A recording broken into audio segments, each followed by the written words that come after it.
आज हमारे साथ हैं नेशनल एनजीओ बेटिया फाउंडेशन की राष्ट्रीय अध्यक्ष डॉक्टर ज्योत्सना जी, तो जिनसे हम ये जानना चाहते हैं कि आज इस कार्यक्रम में बेटिया फाउंडेशन का क्या कुछ रोल है।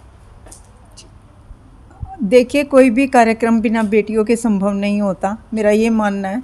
और जहाँ तक फाउंडेशन को आपने इससे जोड़ा है तो मैं बताना चाहूँगी कि बेटियां फाउंडेशन ने इस कार्यक्रम को स्पॉन्सर करा है, क्योंकि बेटियां, मैंने देखा है कि बेटियां हर दिशा में, हर जगह को, चाहे क्षेत्र कोई भी हो, सामाजिक हो, आर्थिक हो, या कैसा भी क्षेत्र क्यों ना हो, आज हर उस मुकाम पर पहुंची हैं जहां पे उन्होंने अपनी सफलता के परचम फहराए हैं। तो मुझे जब पता लगा कि ये शो बेटियों को सपोर्ट कर रहा है, और स्पेशली उन बेटियों को जो प्रतिभावान है और जिन्होंने अपने अपने क्षेत्र में अपने आप को साबित किया है, उनको सम्मानित कर रहा है, तो मुझे बड़ी खुशी हुई। तो इसलिए बेटिया फाउंडेशन ने इस प्रोग्राम को स्पॉन्सर किया है। तो किस तरह से योगदान कर रहा है? स्पॉन्सरशिप में जो भी चीज़ें आती हैं A to Z, तो उस टाइप की चीज़ें, मनी नहीं, स्पॉन्सरशिप। मैं जानना चाहूँगी बेटिया फाउंडेशन किस तरह से काम करता है? बेटियां फाउंडेशन बेटियों के लिए काम करता है। आज हम 8 से 10 राज्यों में काम कर रहे हैं। हम बेटियों के संरक्षण और संवरण के लिए पूरी तरीके से कटिबद्ध है। कहीं भी कुछ भी बेटियों के प्रति अपराध होता है, या घरेलू हिंसा होती है, या सामाजिक शोषण होता है, बलात्कार होता है, या किसी भी तरीके का व्यभिचार उनके साथ होता है, तो बेटियां फाउंडेशन अपनी दस्तक जरूर देती है, वहाँ पे अपनी उपस्थिति दर्ज कराती है, यथासंभव उन बेटियों की सहायता करती है। अभी हिमाचल में हम लोग गरीब कन्याओं के 151 शादियां करवा चुके हैं कम से कम, और 100 से ऊपर हमने रेप केस सॉल्व करे हैं, जिनमें वो छोटी बच्चियां होती हैं जो किसी ना किसी से शिकार बन जाती हैं, और फिर उनके घर वाले भी उनको सपोर्ट नहीं करते। ऐसे में बेटियां फाउंडेशन उनको सपोर्ट करता है। उनके विवाह तक हमने कराए हैं, उनको एजुकेशन भी दिलवाते हैं, और पिछले 4 सालों से हम हाइजीन पे काम कर रहे हैं।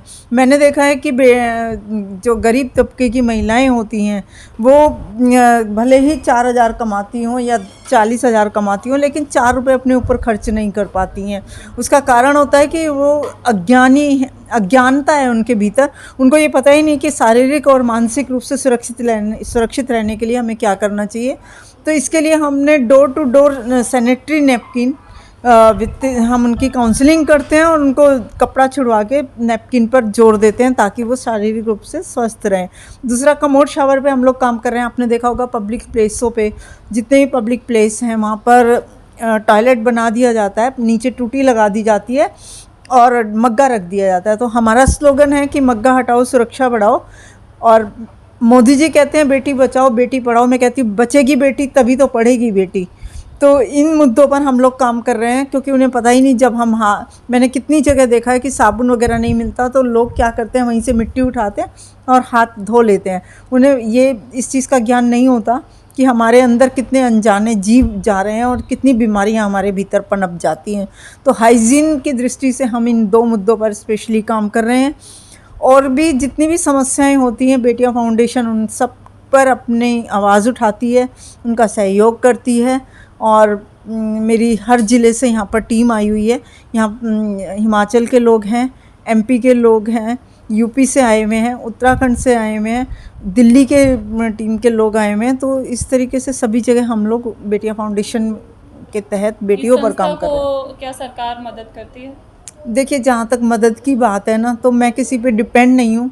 हालांकि सरकार से अभी तक मुझे कुछ मिला नहीं है, लेकिन हम इतने समर्थ हैं कि अगर करने की भावना है तो मेरे जितने भी बच्चे हैं, जितने भी मेरे वॉलंटियर हैं, या जितने भी पदाधिकारी हैं, वो सब कुछ ना कुछ अपने पास से दूसरों के छोटे छोटे सहयोग लेकर वो इस संस्था को आगे बढ़ा रहे हैं। जी जान से काम में लगे हुए हैं, और आपको हमारा काम दिखाई देगा। आप सर्च कीजिए, हमारी वेबसाइट सर्च कीजिए, फेसबुक पेज सर्च कीजिए, काम दिखता है। आप उन राज्यों में जाइए और पता कीजिए बेटिया फाउंडेशन के बारे में।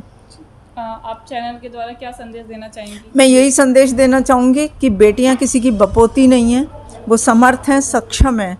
उनको अपने पंखों के सहारे उड़ने दें, बंधन ना लगाएं, व्यभिचार और अभिचार की दृष्टि से उन्हें ना देखा जाए।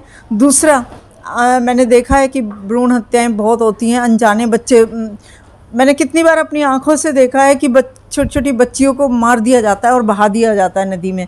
तो मैं समाज से यही अपील करना चाहूँगी, जिस भी किसी को अगर अपनी बेटी बोझ लगती है तो वो बेटियां फाउंडेशन से कांटेक्ट करे। बेटियां फाउंडेशन उनका पूरा जिम्मा लेगी, उन्हें पालेगी और उन्हें एक जिम्मेदार नागरिक बनाएगी।